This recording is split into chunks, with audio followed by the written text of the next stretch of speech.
ഇത് ഈ ടോട്ടൽ മത്സരത്തിലെ ഏറ്റവും വേഗതയാർന്ന ഒരു റൗണ്ടാണ്. ചിന്തിക്കാൻ സമയമില്ല, ബുദ്ധി ഷാർപ്പാക്കി വെക്കുക, ചോദിക്കുന്നതിന് ശരിയോ തെറ്റോ എന്ന ഉത്തരം മാത്രം പറയുക, മറ്റൊന്നും ആവശ്യമില്ല.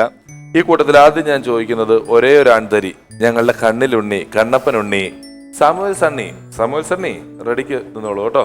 ആനയ്ക്ക് മണം പിടിക്കാനാവില്ല. ശരി. ശരി. സൈനൈഡ് ഉപയോഗിച്ചാണ് സ്വർണം ശുദ്ധീകരിക്കുന്നത്. ശരി. ശരി. AR റഹ്മാൻ മലയാള സിനിമയ്ക്ക് സംഗീത സംവിധാനം ചെയ്തിട്ടുണ്ട്. ശരി. ശരി. വൻകുടലിനേക്കാളും ചെറുകുടലിന് നീളം കുറവാണ്. തെറ്റ്. തെറ്റ്. മഹാബലിപുരം മാവേലിക്കരയിലാണ്. തെറ്റ്. തെറ്റ്. ഗംഭീരമായിട്ട് മത്സരിച്ചിട്ടുണ്ട്. സാമുവൽ പറഞ്ഞ ശരി തെറ്റുകളുടെ ആകത്തുക ഇപ്പോൾ പുരുഷു പറഞ്ഞു തരും. ഞാൻ സാമുവലിനോട് ആദ്യം ചോദിച്ചത് ആനയ്ക്ക് മണം പിടിക്കാനാവില്ല എന്നാണ്. അപ്പോൾ ശരി എന്ന് പറഞ്ഞു. അത് തെറ്റാണ്. ഇത്രയുള്ള മൂക്ക് കൊണ്ട് നമുക്ക് മണം പിടിക്കാമെങ്കിൽ 2-3 മീറ്റർ നീളമുള്ള തുമ്പിക്കൈയായിട്ട് ആനയ്ക്ക് മണം പിടിക്കാൻ വയ്യ, അല്ലേ? കിലോമീറ്ററുകൾ ദൂരെയുള്ള വെള്ളം കണ്ടുപിടിച്ചിട്ടൊക്കെയാണ്, മണത്ത് കണ്ടുപിടിച്ചിട്ടൊക്കെയാണ് ആന അങ്ങോട്ട് ചെല്ലുന്നത്. ആനയ്ക്ക് വളരെ ഉയർന്നതായിട്ട്, ഏകദേശം നായ്ക്കളോടൊപ്പമോ കൂടുതലോ തന്നെ ഘ്രാണശക്തിയുള്ള ജീവിയാണ് ആന. അത് ഞാൻ ചോദിച്ചു, സൈനൈഡ് ഉപയോഗിച്ചാണ് സ്വർണം ശുദ്ധീകരിക്കുന്നത്. അതിന് താങ്കൾ ശരിയെന്ന് പറഞ്ഞു. താങ്കൾ പറഞ്ഞ ഉത്തരം ശരി തന്നെയാണ്. 10 മാർക്ക് കിട്ടി. AR റഹ്മാൻ മലയാള സിനിമയ്ക്ക് സംഗീത സംവിധാനം ചെയ്തിട്ടുണ്ട് എന്ന് ഞാൻ പറഞ്ഞു. അപ്പോൾ താങ്കൾ ശരി എന്ന് പറഞ്ഞു. അത് ശരി തന്നെയാണ്. ഏതാണ് ആ സിനിമ? പഴശ്ശിരാജ. AR റഹ്മാൻ സംഗീതം ചെയ്തത്. അത് പോരട്ടെ. അതെന്താന്ന് വെച്ചാൽ ആ ഓസ്കാർ കിട്ടിയ ആരോ എന്നാണ്.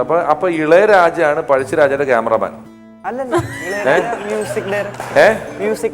മ്യൂസിക് ഡയറക്ടർ ഇളയരാജയാണ്. അപ്പൊ പഴശ്ശിരാജയുടെ മ്യൂസിക് ഡയറക്ടർ ആരാ? അറിയില്ല. AR റഹ്മാൻ സംഗീത സംവിധാനം ചെയ്തിട്ടുള്ള മലയാള സിനിമ യോദ്ധയാണ്. അതിന് കുറെ നാൾ മുമ്പ് അദ്ദേഹത്തിന്റെ ശരിക്കും പേര് ദിലീപ് എന്നായിരുന്നു. അതിനുശേഷമാണ് പേര് മാറ്റി AR റഹ്മാൻ എന്നുള്ള പേര് സ്വീകരിച്ചതും ഒരുപാട് ഹിറ്റുകൾ ചെയ്തതും.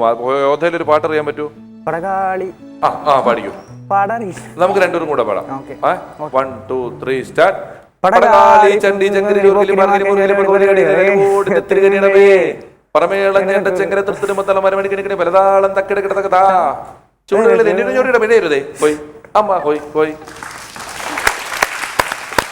തമാശക്കാണെങ്കിൽ ഇത് പറയുന്ന സമയത്ത് നമ്മൾ മലയാളത്തിന്റെ ഏറ്റവും പ്രിയപ്പെട്ട ഹാസ്യകാരൻ ജഗതി ചേട്ടനെ ഒന്ന് ഓർത്തു പോവുകയാണ്. അദ്ദേഹം ഏറ്റവും പെട്ടെന്ന് സുഖം പ്രാപിച്ച് തിരിച്ചു വരട്ടെ എന്ന് എല്ലാവരെയും പോലെ ഞങ്ങളുടെ പരിപാടിയും പ്രാർത്ഥിക്കുന്നു. പിന്നെ ഞാൻ ചോദിച്ചു, വൻകുടലിനേക്കാളും ചെറുകുടലിന് നീളം കുറവാണ്. അപ്പോൾ താങ്കൾ പറഞ്ഞു അത് തെറ്റാണ് എന്ന്. അത് തെറ്റ് തന്നെയാണ്. ചെറുകുടൽ എന്ന് കേൾക്കുമ്പോൾ അത് ചെറുതാന്ന് വിചാരിക്കരുത്. എത്ര അടി നീളം ഉണ്ടെന്നറിയോ ചെറുകുടലിന്? നീളം കൂടുതലാണെന്നറിയാം. ഏകദേശം എത്ര അടി വരും? അറിയില്ല. 7 അടി. ചെറുകുടൽ ഇങ്ങനെ ഇരിക്കുക നമ്മുടെ അകത്ത് നിവർത്തി വെച്ചാൽ 22 അടി നീളമുണ്ട് ചെറുകുടൽ എന്ന് പറയുന്ന സാധനത്തിന്. എന്നാൽ വൻകുടലിന് 5 അടി നീളമുള്ളൂ. അപ്പൊ ചെറുകുടല് ഉത്തരം ശരിയാണ്. മഹാബലിപുരം മാവേലിക്കരയിലാണെന്ന് ഞാൻ പറഞ്ഞു. അപ്പോൾ നിങ്ങളത് തെറ്റെന്ന് പറഞ്ഞു. അത് തെറ്റ് തന്നെയാണ്. 10 മാർക്ക്. മഹാബലിപുരം തമിഴ്നാട്ടിലാണ് കേട്ടോ. അപ്പോൾ വളരെ ഗംഭീരമായിട്ട് മത്സരിച്ചു. 40 മാർക്കും 50-ൽ 40 മാർക്കും സാമുവൽ സണ്ണിക്ക് കിട്ടി. All the best. IV Antony വളരെ ടെൻഷനോട് കൂടി മൂക്കുത്തി ഇട്ട് നിൽക്കുകയാണ്, അല്ലേ? മൂക്കുത്തി ഏത് വയസ്സിൽ കുത്തി? എത്ര വയസ്സായപ്പോഴാണ് മൂക്ക് കുത്തിയത്? കഴിഞ്ഞ വർഷമാണ് കുത്തിയത്. വലുതായതിനു ശേഷമാണ് കുത്തിയത്. എന്തായിരുന്നു ഈ മൂക്ക് കുത്താനുണ്ടായിരുന്ന പ്രചോദനം? നീണ്ട മൂക്കായതാണ്, കുത്ത് നല്ല ഭംഗിയായിരിക്കും എന്ന് പറഞ്ഞു. കുത്തി. എല്ലാരും കൂടി ഇനി പിരികത്തിലൊരു കുത്തിടാൻ പറഞ്ഞാൽ കുത്തുവോ? കുത്തുന്നുണ്ട്. ഇപ്പഴേ ശ്രദ്ധിച്ചത് നീണ്ട മൂക്കാണ് കേട്ടോ. വീഗാലാൻഡിലെ ഊർന്നു തന്നെ സാധനം ഇല്ല, അതുപോലെ ഇരിക്കുന്നു മൂക്ക്. നല്ല രസമുണ്ട്. ശ്രദ്ധിച്ചു കേട്ടോ. വെള്ളാനകളുടെ നാടാണ് തായ്വാൻ. തെറ്റ്. തെറ്റ്. ലക്ഷദ്വീപിൽ 1,00,000-ലധികം ദ്വീപുകളുണ്ട്. തെറ്റ്. തെറ്റ്. ഇന്ത്യയുടെ ദേശീയ വൃക്ഷമാണ് തെങ്ങ്. തെറ്റ്. അച്ചാറിന് ഹിന്ദിയിലും അച്ചാർ എന്നാണ് പറയുന്നത്. ശരി. മോഹൻലാലിന് ആദ്യമായി നല്ല നടനുള്ള സംസ്ഥാന പുരസ്കാരം നേടിക്കൊടുത്തത് ഭരതം എന്ന ചിത്രമാണ്. തെറ്റ്. സാമുവൽ സണ്ണി എന്ന ശക്തനായ എതിരാളിയോട് ശക്തിയുക്തം മത്സരിച്ചിരിക്കുകയാണ് ഇവിടുത്തെ ശക്തയായ സ്ത്രീ മത്സരാർത്ഥി IV ആന്റണി. IV ആന്റണി പറഞ്ഞതിൽ എത്ര ശരി തെറ്റുകളുണ്ടെന്ന് പുരുഷു ഇപ്പൊ പറഞ്ഞു തരും. ആദ്യം ഞാൻ ഐവി ആന്റണിയോട് ചോദിച്ചു, വെള്ളാനകളുടെ നാടാണ് തൈവാൻ, അത് തെറ്റ് എന്ന് പറഞ്ഞു. അത് തെറ്റ് തന്നെയാണ്. ഏതാണ് ആ നാടെന്ന് അറിയാമോ? അറിയത്തില്ല, ചുമ്മാ മൂക്കുത്തിട്ടുണ്ട് വന്നിരിക്കുകയാണ്. അത് തായ്ലൻഡാണ് കേട്ടോ. അത് കഴിഞ്ഞ് ഞാൻ ചോദിച്ചു, ലക്ഷദ്വീപിൽ 1,00,000-ലധികം ദ്വീപുകളുണ്ട് എന്ന്. അപ്പോൾ താങ്കൾ പറഞ്ഞു അത് തെറ്റാണെന്ന്.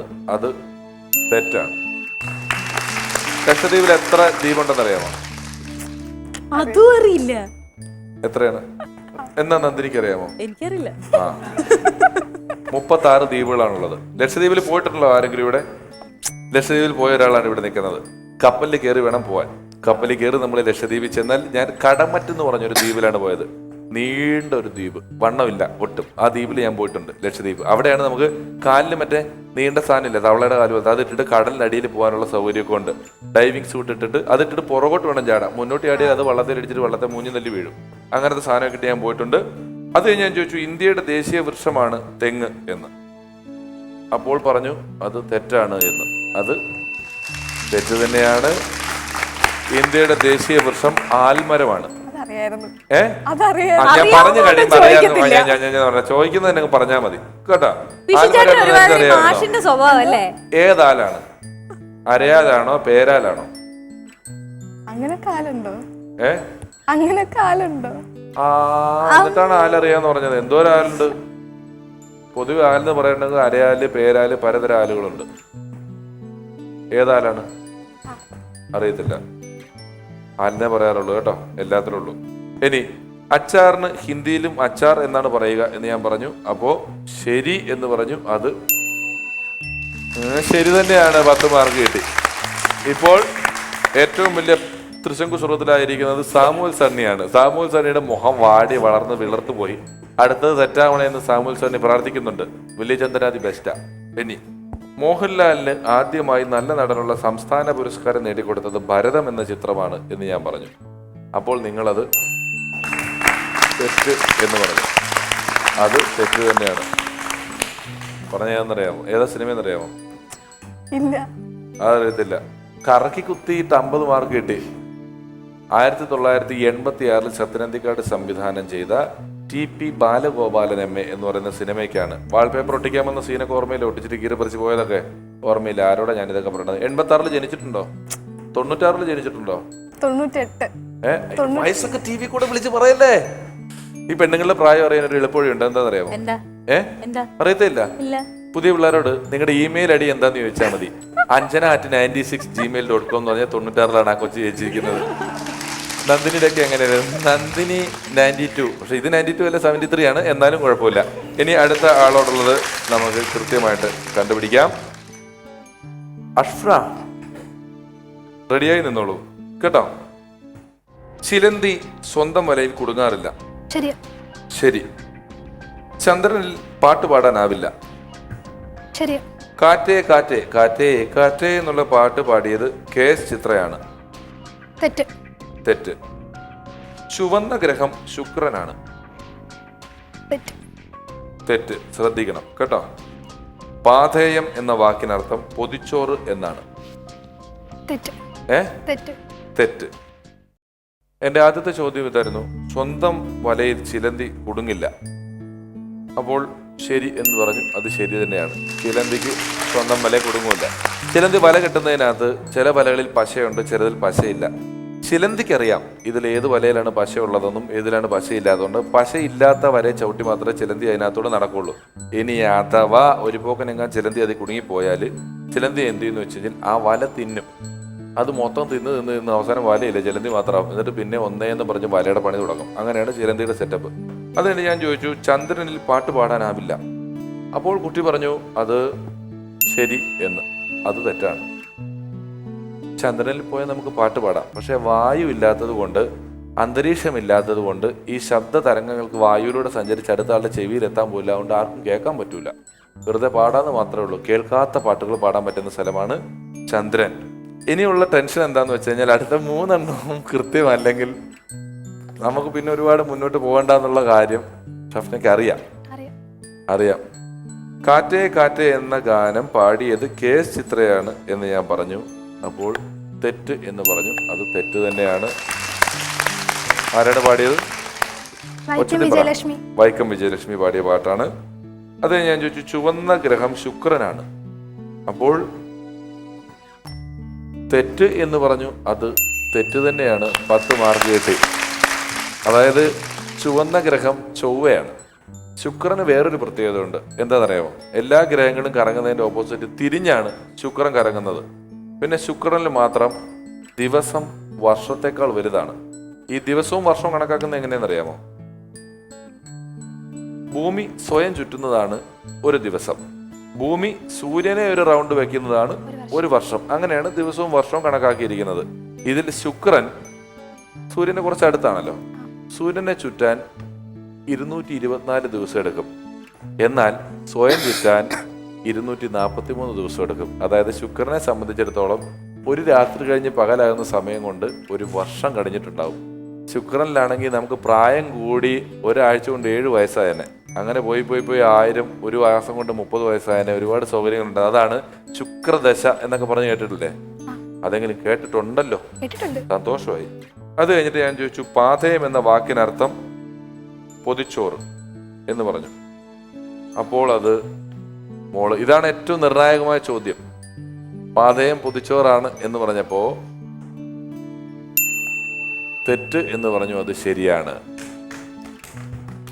ശ്രദ്ധിക്കണമെന്ന് പറഞ്ഞിട്ടാണ് ഞാനിത് പറഞ്ഞത്. പക്ഷേ 98 ജനിച്ച കുട്ടിയോട് ചോദിക്കരുത്. പാഥേയം എന്ന് പറഞ്ഞ് മമ്മൂട്ടി അഭിനയിച്ച ഒരു സിനിമ വന്നിട്ടുണ്ടായിരുന്നു. നടി ചിപ്പി ആദ്യമായിട്ട് അഭിനയിച്ച സിനിമ. അതിന്റെ പോസ്റ്ററുകളിൽ മുഴുവൻ അന്ന് കാലത്ത് റോട്ടിൽ പൊതിച്ചോറ് എഴുതി വെച്ചുകൊണ്ട് ആ കാലത്ത് ജീവിച്ച എല്ലാവർക്കും ഈ സംഭവം ഇന്നതാണെന്ന് അറിയാൻ പറ്റി. 98 ജനിച്ച കാരണം ആ കാര്യം വലിയ രക്ഷയൊന്നുമില്ല. 98 എന്നൊക്കെ പറഞ്ഞാൽ എനിക്ക് തോന്നുന്നു ആ സമയത്ത് കളിയാട്ടം, ചന്ദ്രലേഖ ഇങ്ങനെയുള്ള സിനിമകളൊക്കെയാണ് മോള് ജനിച്ച ആശുപത്രി കിടക്കുമ്പോൾ അതിൽ പോസ്റ്ററിൽ എത്തിയിട്ടുള്ളത്. ഇനിയിപ്പോ പോസ്റ്ററിന്റെ കാര്യം പറഞ്ഞിട്ട് പ്രത്യേകിച്ച് വിശേഷമൊന്നും ഇല്ല. ഉൾപ്പുളകം പോവുകയാണ്. ഷഫ്ന, സങ്കടമുണ്ടോ? സങ്കടമൊന്നുമില്ല. ഇത്ര എത്തുമെന്ന് പ്രതീക്ഷിച്ചില്ലായിരുന്നു. ഇത്രയും തന്നെ എത്തിയല്ലോ അല്ലേ?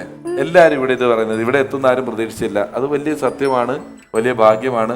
അവര് രണ്ടുപേരും തമ്മിലായി മത്സരം. അവരോട് യാത്ര പറഞ്ഞോളൂ. All the best. Shafna, all the best. സമ്മാനങ്ങൾ കൊടുക്കും നന്ദിനി.